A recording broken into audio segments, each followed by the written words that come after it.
قورماق یا کاچی یه دسر خوشمزه و یک غذای کامل هستش و برای خانمایی که تازه زایمان کردن خیلی مفیده.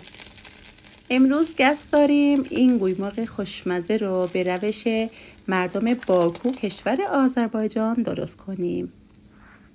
تو مرحله اول روغن زرد حیوانی یا کره رو میریزیم تو تابه و میذاریم ذوب بشه. بعد آردمون رو اضافه میکنیم و 15 الی 20 دقیقه تفت میدیم تا بوی خامی آرد کشیده بشه.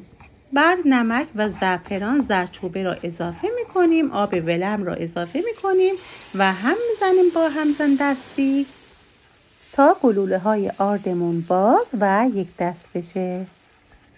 زیر اجاق رو زیاد میکنیم، میذاریم تا کاچمون به جوش بیاد. از این به بعد اصلا قاشق نمیزنیم و میذاریم کاملا آب کاچمون تبخیر بشه و به روغن بیفته. کاچمون آماده شد. در آخر شکر و پودر دارچین میریزیم و نوش جان.